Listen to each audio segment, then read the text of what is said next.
Assalamualaikum warahmatullahi wabarakatuh. Sebelumnya perkenalkan, nama saya Muhammad Rizky Saputra, NIM 1803080091. Baik, saya akan mempresentasikan tugas skripsi atau proposal saya yang berjudul Dampak Tingkat Kepadatan Tanah terhadap Pemberian Bahan Organik yang mempengaruhi pertumbuhan dan perkembangan tanaman bibit kelapa sawit atau Elais guinensis Jack. Oke, kita lanjut.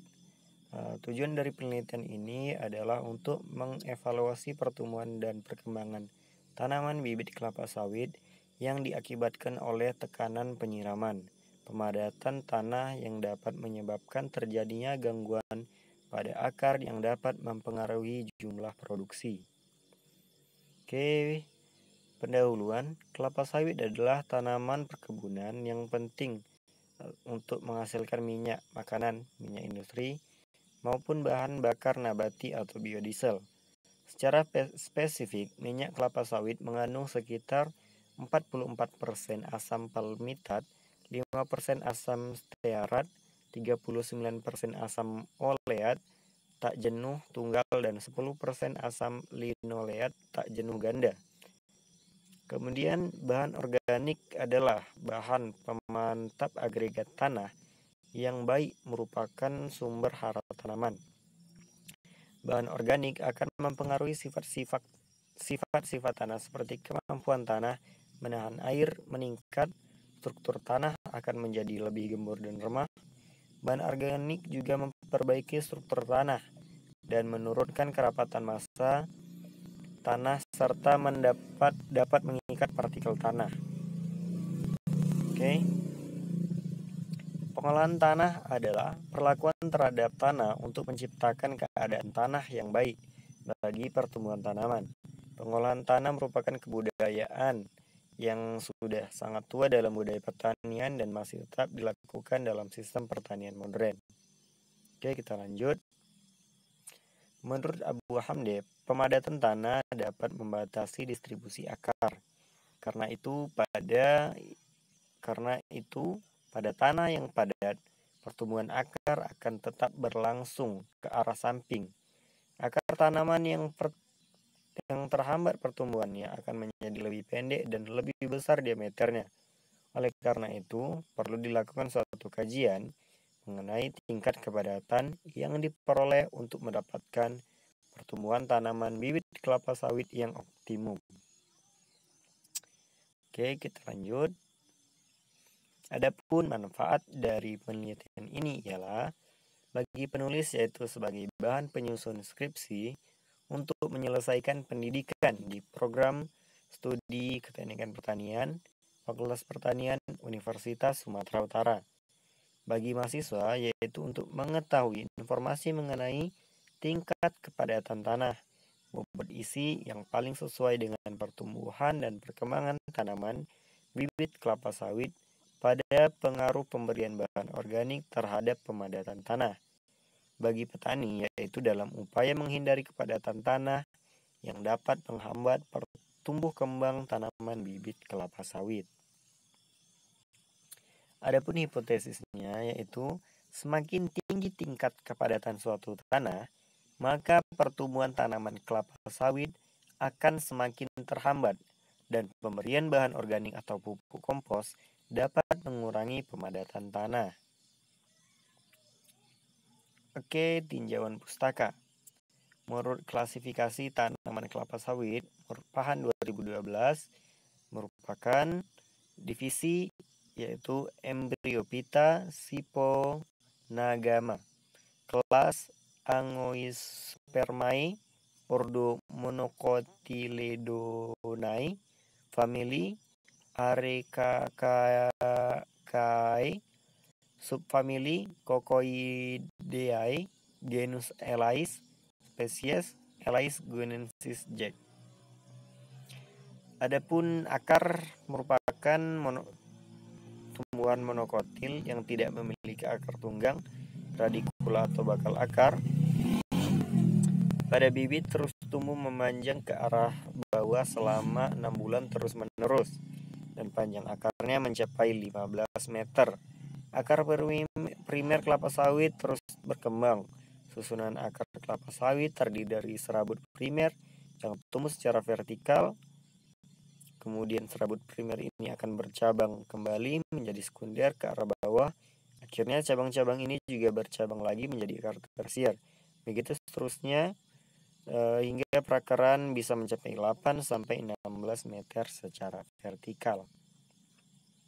Adapun batang umumnya tidak bercabang dan pada awalnya masa muda terjadi pembentukan batang yang melebar tanpa terjadi pemanjangan internodia.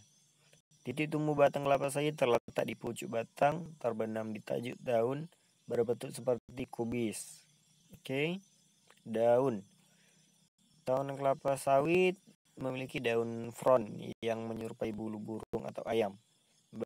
Di bagian pangkal pelepah daun terbentuk dua baris duri yang sangat tajam dan keras di kedua sisinya. Anak-anak daun atau foliage leaflet tersusun berbaris 2 sampai ke ujung daun. Di tengah-tengah setiap anak daun terbentuk lidi sebagai tulang daun. Bunga dan buah.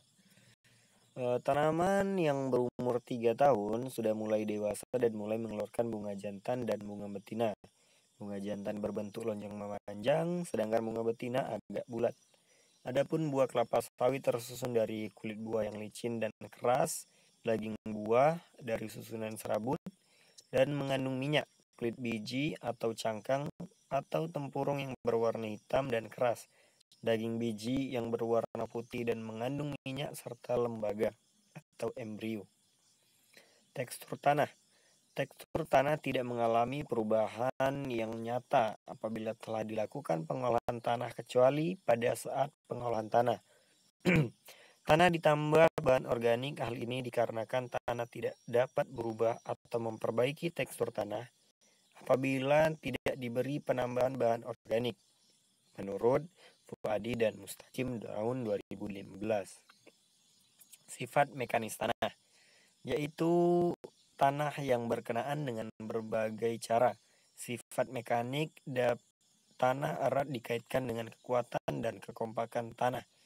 Kekuatan tanah adalah kemampuan tanah untuk menyangga kekuatan tanpa rusak atau mengalami deformasi yang berarti. Menurut Mariamah tahun 2010. Adapun sifat dinamik tanah adalah sifat yang dinyatakan melalui pergerakan tanah. Apabila suatu blok tanah bergerak di atas sebuah permukaan, maka gesekan resultan adalah merupakan sifat dinamik dari tanah, dan sifat ini tidak akan terlihat dan ditentukan sebelum blok tanah tersebut bergerak. Contoh lain, apabila tanah gembur dipadatkan, maka kekuatan tanahnya akan meningkat. Menurut Mandang Nishimura 1991. Bobot isi atau bulk density ialah bobot kering suatu unit volume tanah dalam keadaan utuh, dinyatakan dalam gram tiap sentimeter kubik. Dalam hal ini jumlah ruangan yang ditempati air dan udara turut diperhitungkan. Menurut Harjowigeno tahun 2003. Pemadatan tanah merupakan salah satu penghambat respirasi tanah melalui kompresi dan memutuskan porositas tanah. Pemadatan tanah di dalam dunia pertanian merupakan suatu masalah yang besar di belahan dunia. Karena pemadatan tanah yang terus meningkat pada lahan pertanian dapat menyebabkan erosi tanah. Menurut Tagafifar dan Madani tahun 2014. Kadar air merupakan perbandingan antara berat air yang terkandung dalam tanah dengan berat tanah kering. Kadar air tanah diukur dengan metode gravimetrik. Nilai kadar air tanah cenderung semakin tinggi dengan semakin dalamnya tanah. Menurut Kurniawan tahun 2018. Tahanan penetrasi ialah kekuatan tanah menahan beban yang ada di atasnya. di mana tahanan penetrasi juga menunjukkan sifat tanah mulai antara lain kadar air tanah dan tekstur tanah. Menurut Damanik tahun 2007. Kerapatan massa dinyatakan dalam bobot isi tanah dalam kondisi kering dan basah. Bobot isi tanah basah adalah massa tanah total per unit volume, sedangkan bobot isi tanah kering adalah rasio antara massa tanah kering oven dengan volume total. Menurut Fauzi tahun 2002.